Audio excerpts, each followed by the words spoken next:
All right, there's an outlook going inside of Wednesday, June 10th. You can see that the previous day was an outside bar. It's not that common we see them, but I mean, they don't happen too often. But when they do happen, usually the rejection blocks of them, uh, they're good candidates to create the high or the low of the day, all depending on the profile.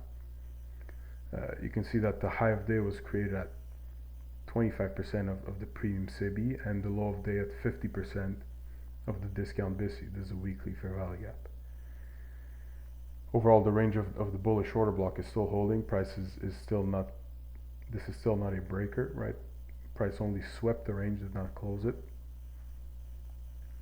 So these levels are still relevant, obviously, maybe more from a weekly or monthly profile perspective, but on an intraday basis, you can use the discount and premium rejection block from yesterday. On a 3-week look back basis, price made a high of day, okay, at a fair value gap, right at 50% of the 4-hour dealing range, right, that we were trading inside of. This was the open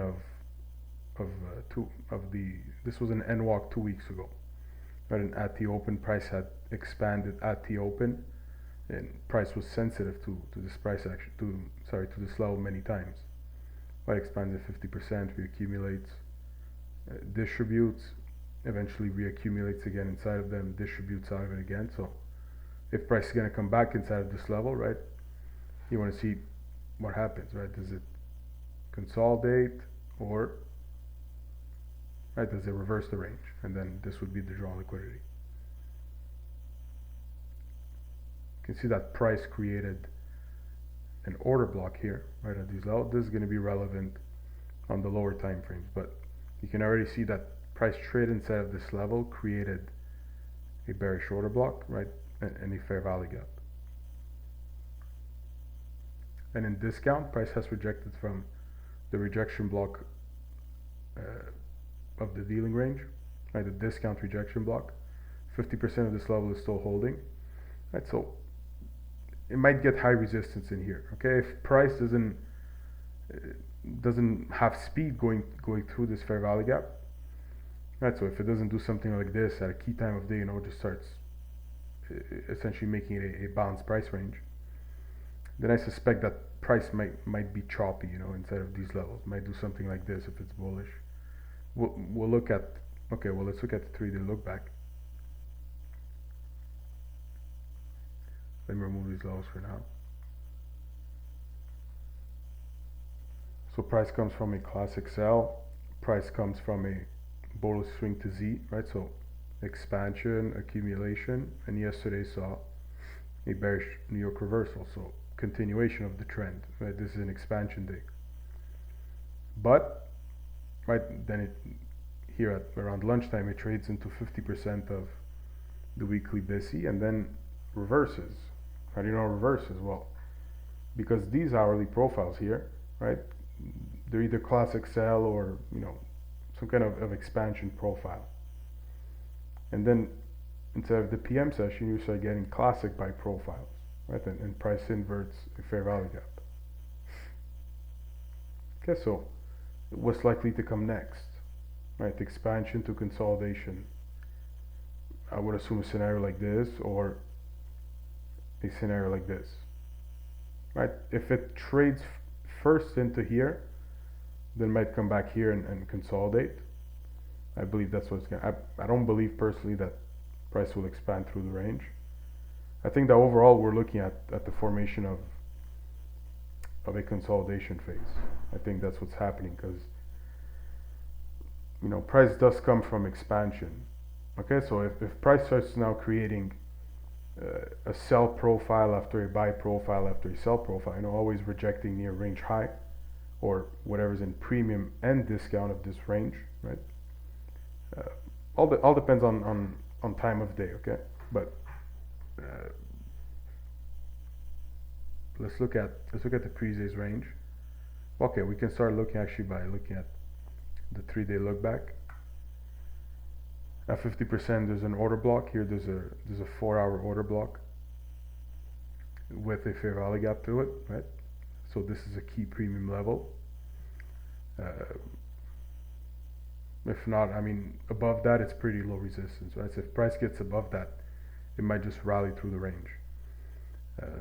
And in discount here, you had the old range low, right? You had an old range low, price traded below it, and then reclaimed the range.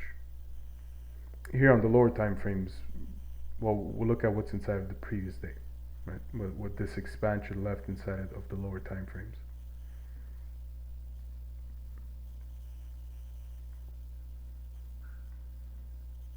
Okay, so let's grade the range of the previous day, and we can see what this range left behind. We know this is a dealing range because it took out the high, it took out the low, and it came right back to 50%, right? So at 50%, there's a fair value gap, because this is a very obvious level. Right, obvious fair value gap right through the range. Currently, price is accumulating inside of it. In this, in premium, there's the range of an order block. Right here, there's a 4-hour order block. And in discount, you have a fair value gap here. Maybe if we go on the 30-minute chart, there's a balanced price range at these levels. Right, if you look at these profiles on the lower time frames, you see that the closure, okay, of lunch, right, so of the 12 p.m. candle, it sees a reversal at its closure, okay. The last 15-minute power of 3 inside of the macro was bullish reversal, right, and then this is followed by 1 p.m. candle being classic buy, and the new 4-hour candle here, 2 p.m. also being classic buy, right? So, and price from these levels, right, and inside of New York, essentially going inside of lunchtime, was creating bearish profiles, right? So obviously you can see that's all there is inside the range, right? It's all fair value gap. So there's always going to be some kind of key fair value gap inside of the range. Okay, so if we grade them, if we look at them, in discount we have a bullish fair value gap, right? There's a balanced price range, right? You can see the fair value gap here, but I like the one on the 15-minute better. Right, so you have a discount array, you have a fair value gap at 50% of the range, and you have a fair value gap in premium, right? This one is it's a valid fair value gap in my opinion, because it cuts through an order block, right? It cuts through an old range low, so price might find resistance inside of this level.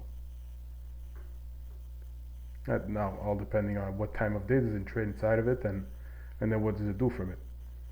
Does it start creating bearish fair value gaps from it, or does it start creating bullish order blocks from it?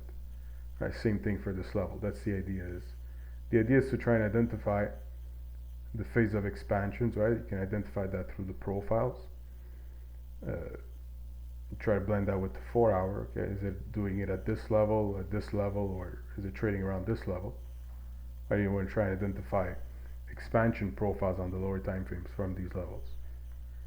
Very likely the high and the low of day will form around one of these two levels, if not both of them, right? If there's going to be a consolidation, very likely we'll use both levels.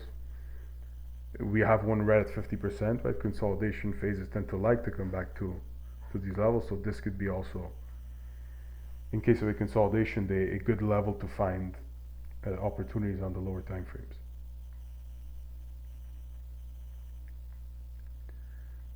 You can look at these also through the view of standard deviations.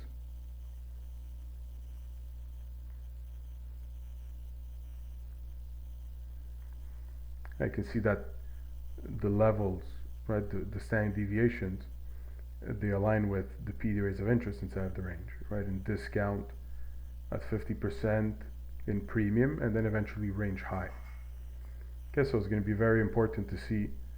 So far, price comes from expansion to consolidation. We're consolidating at 50% of the range. Okay, so is it going to trade higher first? If it trades higher, then does it expand and consolidate into it, or does it expand and expand? Okay, you can time that through, 1-hour profiles, 4-hour profiles here on the lower time frames. Because if the market expands inside of this level, right, then leaves fair value gaps and then consolidates, okay, and then does something like this, which is inside of the fair value gap, there's an old range high, then that could likely lead to an expansion higher, okay, especially if the shakeout is related to the New York session.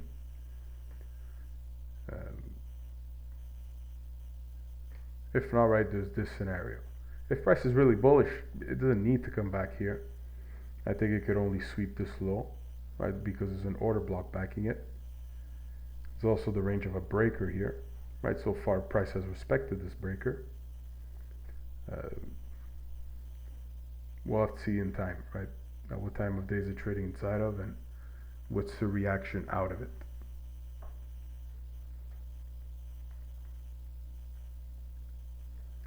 Okay, so I think that pretty much covers it.